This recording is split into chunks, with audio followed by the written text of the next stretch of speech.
ഇന്നത്തെ റെസിപ്പി അമൃതം പൊടി വെച്ച് നമുക്ക് തയ്യാറാക്കാൻ പറ്റിയ നല്ലൊരു വെൽക്കം ഡ്രിങ്കാണ്. നല്ല ടേസ്റ്റി ആയിട്ടുള്ള ഡ്രിങ്കാണ് കേട്ടോ. തയ്യാറാക്കാനും നല്ല എളുപ്പമാണ്. അപ്പോൾ നമുക്ക് എങ്ങനെയാണ് ഈസി ആയിട്ടുള്ള ഈ ഒരു ഡ്രിങ്ക് തയ്യാറാക്കുന്നതെന്ന് നോക്കാം. ഇത് റെഡിയാക്കാനായിട്ട് ആദ്യം നമുക്ക് അമൃതം പൊടി തന്നെയാണ് കേട്ടോ എടുക്കേണ്ടത്. ഞാനിവിടെ 1/4 കപ്പ് അമൃതം പൊടിയാണ് എടുത്തിട്ടുള്ളത്. കൂടെ തന്നെ 1/2 കപ്പ് വെള്ളം കൂടെ ഒഴിച്ചു കൊടുക്കാം. വെള്ളത്തിന് പകരം വേണമെങ്കിൽ നമുക്ക് പാലും ഒഴിച്ചു കൊടുക്കാം കേട്ടോ. ഇനി കട്ടകളൊന്നും ഇല്ലാതെ ഇത് നല്ലപോലെ ഒന്ന് മിക്സ് ചെയ്തിട്ടെടുക്കാം. ഇത് നമുക്ക് കുറുക്കിയെടുക്കാനായിട്ടുള്ളതാണ്. നമ്മളിപ്പോൾ ഡയറക്റ്റ് കുറുക്കിയെടുക്കാൻ നോക്കിക്കഴിഞ്ഞാൽ ചിലപ്പോൾ ഇത് കട്ട പിടിച്ച് പോകാനുള്ള ചാൻസ് ഉണ്ട്. അതുകൊണ്ടാണ് നമ്മൾ ആദ്യമേ ഇത് മിക്സ് ചെയ്തെടുത്ത ശേഷം മാത്രം ഇത് കുറുക്കിയെടുക്കുന്നത്. ഇനി ഇത് നമുക്ക് അടുപ്പത്തേക്ക് വെക്കാം. ആദ്യം നമുക്ക് ഹൈ ഫ്ലെയിമിൽ വെക്കാം കേട്ടോ. ചെറുതായിട്ടൊന്ന് തിളച്ച് വരുന്ന സമയത്ത് ലോ ഫ്ലെയിമിലേക്ക് മാറ്റിയാൽ മതി. കണ്ടിന്യൂസ് ആയിട്ട് ഇളക്കി കൊടുക്കണം, അല്ലെങ്കിൽ പെട്ടെന്ന് തന്നെ കട്ട പിടിച്ച് പോകും. ഒത്തിരി സമയമൊന്നും എടുക്കില്ല കേട്ടോ. പെട്ടെന്ന് തന്നെ നമുക്കിത് റെഡിയായി കിട്ടും. ഇതിവിടെ ആയിട്ടുണ്ട്. ഇത്രയും ആയാൽ മതി. ഇനി നമുക്ക് ഫ്ലെയിം ഓഫ് ചെയ്ത ശേഷം തണുക്കാനായിട്ട് ഇത് മാറ്റി വയ്ക്കാം. ഇനി അടുത്തതായിട്ട് നമുക്ക് എടുക്കേണ്ടത് മിക്സിയുടെ ജാറാണ്. ഇതിലേക്ക് 2 കപ്പ് പാലൊഴിച്ച് കൊടുക്കാം. ഞാൻ ഈ പാല് നല്ലപോലെ തിളപ്പിച്ച ശേഷം ഫ്രിഡ്ജിൽ വെച്ച് തണുപ്പിച്ചെടുത്തിട്ടുള്ളതാണ്. തണുത്ത പാൽ എടുക്കുന്നതാണ് കേട്ടോ ഒന്നുകൂടെ നല്ലത്. കൂടെ തന്നെ നമ്മളിപ്പോൾ കുറുക്കി വെച്ചിട്ടുള്ള അമൃതം പൊടിയില്ലേ, ഇതിപ്പോൾ നല്ലപോലെ തണുത്തിട്ടുണ്ട്. ഇതും കൂടെ ഇട്ട് കൊടുക്കാം. നമ്മുടെ ഈ ഒരു ഡ്രിങ്കിന് നല്ലൊരു ടേസ്റ്റ് കിട്ടാനായിട്ട് ഇതിലേക്ക് 1/4 കപ്പ് കണ്ടൻസ്ഡ് മിൽക്കാണ് ചേർക്കുന്നത്.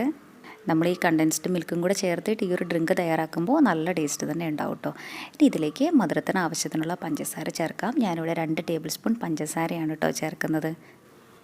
ഇനി ഇത് നന്നായിട്ടൊന്ന് അടിച്ചെടുക്കാം. നമുക്ക് ഒന്നും അരഞ്ഞ് കിട്ടാനൊന്നുമില്ലല്ലോ, ജസ്റ്റ് ഒന്ന് കറക്കിയെടുത്താൽ മതി. എല്ലാം കൂടി ഒന്ന് മിക്സായി കിട്ടിയാൽ മാത്രം മതി. ഇത് നല്ലപോലെ കറക്കിയെടുത്ത് കഴിഞ്ഞാൽ നമുക്കിതൊരു ബൗളിലേക്ക് ഒഴിച്ചു കൊടുക്കാം. ഇനി അടുത്തതായിട്ട് നമുക്ക് എടുക്കേണ്ടത് കസ്കസാണ്. ഞാനിവിടെ 1.5 ടീസ്പൂൺ കസ്കസ് ഒരു അരിപ്പയിലേക്കാണ് കേട്ടോ ഇട്ട് കൊടുക്കുന്നത്.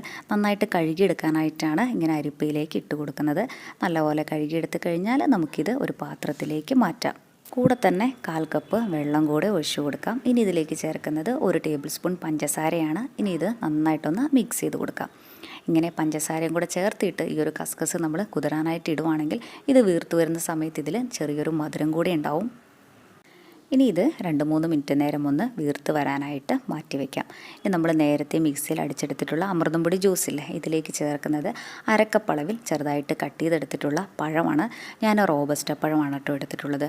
ഈ ഒരു പഴം തന്നെ വേണമെന്നൊന്നുമില്ല, നമുക്ക് ഏത് പഴം വേണമെങ്കിലും എടുക്കാം. കൂടെ തന്നെ നമ്മൾ നേരത്തെ കുതിർത്ത് വെച്ചിട്ടുള്ള കസ്കസില്ലേ, അതും കൂടെ ഇട്ട് കൊടുത്തിട്ട് നല്ലപോലെ ഇതൊന്ന് മിക്സ് ചെയ്തെടുക്കാം. ഇതിലേക്ക് ചേർക്കുന്നത് കണ്ടോ, ഇതുപോലത്തെ ഐസ് ക്യൂബ്സ് ആണ്. ഈ ഒരു ഐസ് ക്യൂബ്സ് എങ്ങനെയാണ് തയ്യാറാക്കുന്നതെന്ന് നോക്കാം. ഇത് റെഡിയാക്കാനായിട്ട് ആദ്യം നമുക്ക് മിക്സിയുടെ ഒരു ജാർ എടുക്കാം. ഇതിലേക്ക് മീഡിയം സൈസിലുള്ള 2 ക്യാരറ്റ് തൊലിയൊക്കെ കളഞ്ഞ ശേഷം റൗണ്ട് ഷേപ്പിൽ കട്ട് ചെയ്തെടുത്തിട്ട് നല്ലപോലെ വേവിച്ചെടുത്തതാണ് ചേർക്കുന്നത്. കൂടെ തന്നെ 1/4 കപ്പ് വെള്ളം കൂടെ ഒഴിച്ചു കൊടുക്കാം. ഇനി ഇതിലേക്ക് 1 ടേബിൾ സ്പൂൺ പഞ്ചസാരയും കൂടെ ചേർത്തിട്ട് നല്ലപോലെ ഇതൊന്ന് അരച്ചെടുക്കാം. നല്ലപോലെ അരച്ചെടുത്ത് കഴിഞ്ഞാൽ നമുക്കിതൊരു ബൗളിലേക്ക് ഒഴിച്ചു കൊടുക്കാം. ഇനി ഇതിലേക്ക് ചേർക്കുന്നത് 1 ടീസ്പൂൺ കസ്കസ് നന്നായിട്ട് കഴുകിയ ശേഷം പഞ്ചസാരയും കൂടെ ഇട്ട് കുതിർത്തെടുത്തിട്ടുള്ളതാണ്. ഇനി ഇതിലേക്ക് 1/2 കപ്പ് വെള്ളം കൂടി ഒഴിച്ചിട്ട് നന്നായിട്ട് ഇതൊന്ന് മിക്സ് ചെയ്തിട്ടെടുക്കാം. നമ്മുടെ ഈ ഒരു ഐസ് ക്യൂബ്സിന് നല്ലൊരു ഫ്ലേവർ കിട്ടാനായിട്ട് ഇതിലേക്ക് 1/2 ടീസ്പൂൺ ഏലക്കാപ്പൊടിയും കൂടെ ചേർക്കാം. നമ്മുടെ ഈ ഒരു ഐസ് ക്യൂബ്സിന് ഈ ഒരു ഏലക്കാപ്പൊടിയുടെ ഫ്ലേവർ ആയിരിക്കും കേട്ടോ മുന്നിട്ട് നിൽക്കുക. കൂടെ തന്നെ ആവശ്യത്തിനുള്ള പഞ്ചസാരയും കൂടെ ചേർക്കാം. ഞാൻ 1 ടീസ്പൂൺ പഞ്ചസാരയാണ് കേട്ടോ ചേർത്തിട്ടുള്ളത്. മധുരമൊക്കെ നമ്മുടെ ടേസ്റ്റിനനുസരിച്ച് കൂടുതലോ കുറവോ ഒക്കെ ചേർക്കാം. ഇനി ഇത് ഐസ് ട്രേയിലേക്ക് ഒഴിച്ചു കൊടുക്കാം. നല്ല ടേസ്റ്റി ആയിട്ടുള്ള ഡ്രിങ്കാണ് കേട്ടോ ഇത്.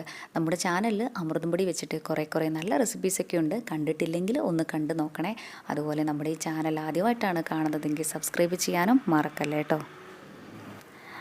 ഇത് കുറച്ചുകൂടെ ബാക്കിയുണ്ട്. ഞാനിത് വേറൊരു ഐസ് ട്രേയിലേക്കും കൂടെ ഒഴിച്ചു കൊടുക്കുന്നുണ്ട്. ഇങ്ങനെ തയ്യാറാക്കിയിട്ടുള്ള ഐസ് ക്യൂബ്സ് ആണ് കേട്ടോ നമ്മുടെ ഈ ഒരു ഡ്രിങ്കിലേക്ക് നമ്മൾ ഇട്ട് കൊടുക്കുന്നത്. നമ്മുടെ ഈ ഒരു ഐസ് ക്യൂബ്സിന് ഏലക്കയുടെ ഫ്ലേവറാണ് കേട്ടോ മുന്നിട്ട് നിൽക്കുക. മിക്ക കുട്ടികൾക്കും ക്യാരറ്റൊക്കെ കഴിക്കാനായിട്ട് നല്ല മടിയായിരിക്കില്ലേ. അങ്ങനെയുള്ള കുഞ്ഞുങ്ങൾക്കൊക്കെ നമുക്ക് ഇങ്ങനെ കൊടുത്ത് ക്യാരറ്റ് കഴിപ്പിക്കാമല്ലോ. നല്ലോണം മിക്സ് ചെയ്തെടുത്ത് കഴിഞ്ഞാൽ നമുക്കിതൊരു സെർവിങ് ഗ്ലാസ്സിലേക്ക് ഒഴിച്ചു കൊടുക്കാം.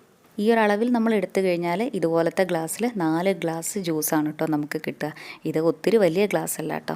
ഇനി കാണാനായിട്ടൊരു ഭംഗിക്ക് വേണ്ടിയിട്ട് കുറച്ച് ഐസ് ക്യൂബ്സ് കൂടെ ഇതിൻ്റെ മുകളിലായിട്ട് ഇട്ട് കൊടുക്കാം. അതുപോലെ തന്നെ ചോപ്പ് ചെയ്തിട്ടുള്ള കുറച്ച് ബദാമും കൂടെ ഇട്ട് കൊടുക്കാം.